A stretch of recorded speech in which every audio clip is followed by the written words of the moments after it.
to discuss more on this, we're joined by a lawyer and public affairs analyst, Abdulkareem Musa. Thank you for joining us this afternoon. Now, the PDP has described its Gwagwalada victory as proof of being a formidable force.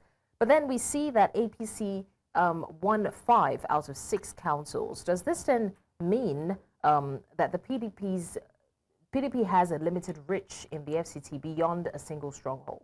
Good afternoon, and thank you for having me.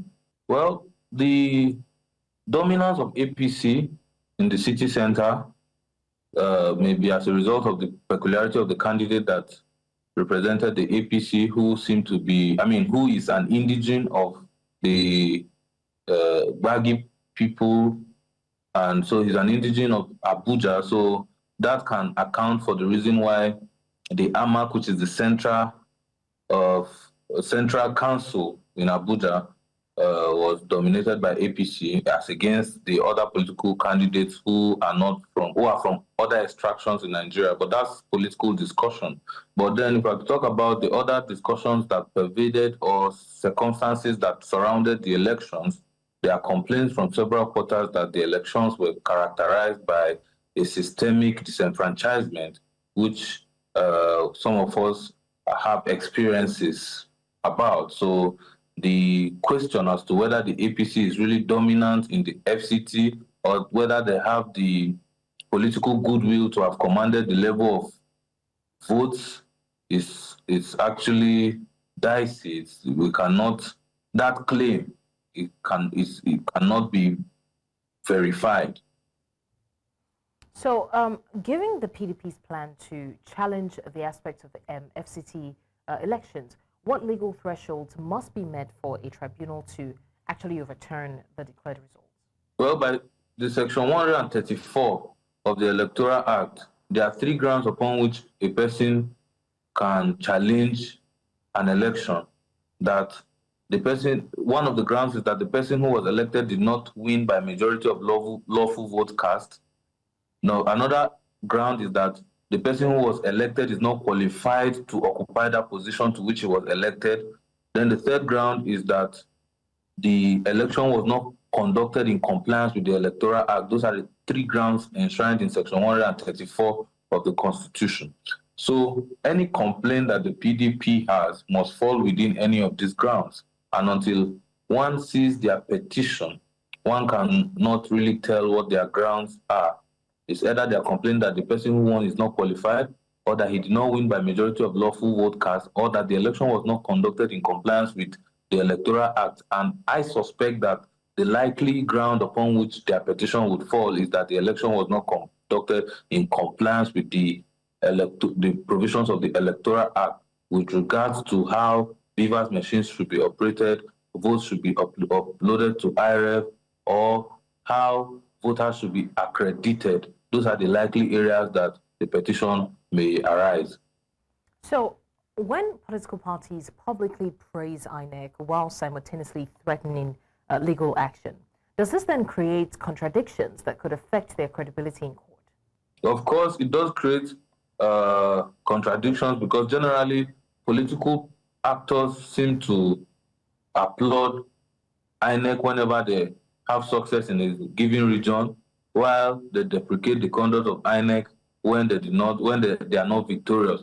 But we must look beyond interested parties when we want to analyze issues of our electoral system. We must look beyond whether it is PDP or APC to examine whether INEC has dutifully dispensed with its duty to ensure that the election was free, fair, and credible.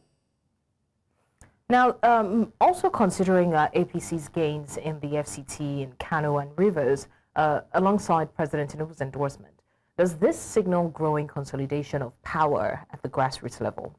Well, that, of course, is consolidation of power at the grassroots level, but then it gives me anxious moment, because it seems like we are turning towards of our democracy, where we are confronted with a lot of challenges, and most recently, the concern around the Electoral Act. The president seemed to be more concerned with election rather than governance, which is the reason why I am a bit worried, because the challenges that Nigerians are bedeviled with are left unattended to, while political actors and political office holders who are elected to cater for the needs of the Nigerian people run around gathering votes. And with the recent activities of the All Progressive Congress, we are seeing that there's so much consolidation of power at different levels. And one would wonder, when the realities of Nigeria does not reflect a favorable system to the people, and there seem to be continuous consolidation of political actors, political regions, we would now want to ask the question as to whether these consolidations are actually in the interest of the people, whether this consolidation is actually not as a result of the fear that elections will not be free and fair. So everybody now wants to belong to the ruling party because they believe that insofar as you are against the ruling party, you may lose. So let's also talk about the level of preparedness. Now, based on the conduct of the FCT Area Council elections, does the INEC appear institutionally prepared for the logistical scale of the 2027 general elections? Well, when we talk about logistics, INEC has never been deprived or less equipped as far as logistics is concerned. But the question is whether INEC has demonstrated the will to do the right thing, or whether INEC has demonstrated itself as being capable of ensuring free, fair, and credible elections in forthcoming election in 2027. By what has transpired in the last election, in this Abuja Council elections, it does not occur to me that INEC is ready to do anything substantially different from what they've always done.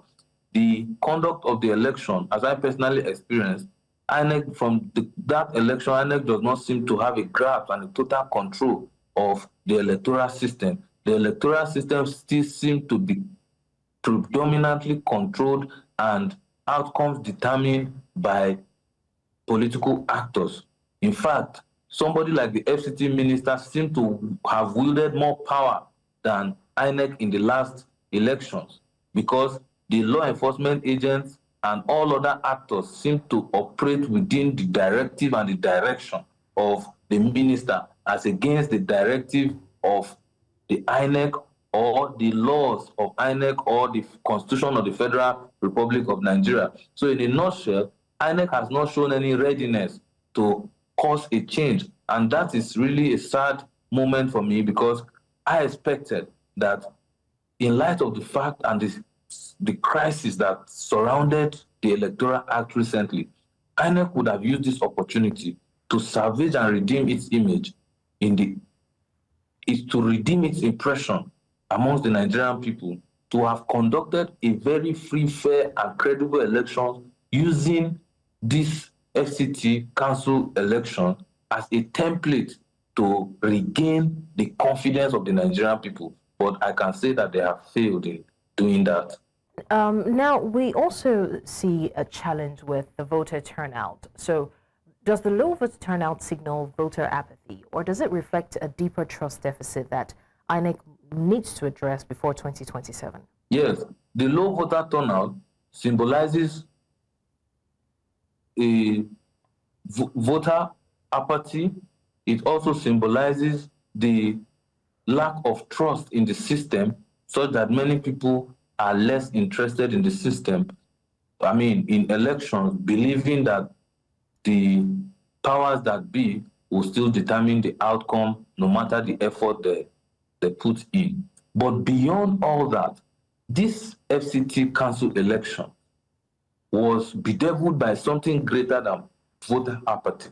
I had a personal experience of being intercepted at several junctions when I was going about my business on Saturday, because movement was heavily restricted by law enforcement agents. So imagine what it would be for people who vote in the FCT. I do not vote in the FCT, but the impression and the atmosphere that was created by law enforcement agents who claim that they have been authorized by the Commissioner of Police, who claim to have taken a directive from the Minister of the FCT, who also in turn in a recent interview claimed that it was the President who approved the directive he gave.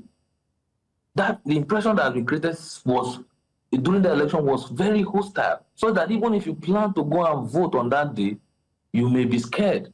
You may have the impression that there is some acrimony or chaos about, or pandemonium about to happen. So it's safer for you to run home. So aside the fact that people have lost faith in the system, there's voter apathy. The system that was created around this election was intentional to discourage voters. So in these areas where the APC suspected that they would not get much votes, they restricted movements. But in the areas that were their own popular areas, they left people to come out free to vote. So it's a very scary situation. It's not something that Nigerians should fold their hands over, because we are beginning to perceive the smoke of the fire that will burn in 2027. All right, Public Affairs Analyst Abdulkareem Musa, thank you for joining us and, of course, lending your voice to such pivotal conversation.